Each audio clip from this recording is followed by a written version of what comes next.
Hi everyone, welcome back to another episode of Tech World. In today's video, I'm going to show you how to download Guaranty Trust Bank application on your iPhone. Keep watching the video till the end and don't forget to subscribe to our channel by hitting that subscribe button.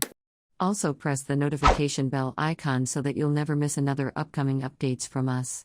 First, make sure that you are connected to a Wi-Fi or cellular data.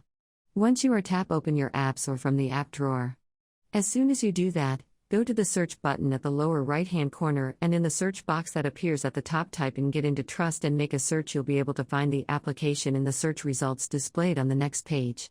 Look for this application right here that says GT Bank Finance and tap it on. You'll be able to see the application displayed in the search results. All of its infos, ratings and views and much more.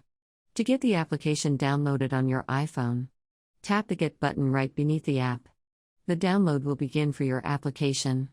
Wait until it completes and you'll be able to operate the application just fine with your iPhone. With a Guaranty Trust Bank mobile application installed on your mobile device, you can view your balance on your bank account's manager account and preview your transaction history, pay your bills and much more. Once the application is done with the downloads, tap on the Open button to launch the app open. Allow necessary permissions by tapping on Allow, and that is how you can easily download the Guaranty Trust mobile banking application on your iPhone. Simply tap on Let's Get Started and get started logging into your online banking account. That is how you can easily download Guaranty Trust mobile banking app on your iPhone. I hope the tutorial was helpful to you. If it was, go ahead and give us a thumbs up. I'll be back soon with more tutorial videos like this. Thank you for watching.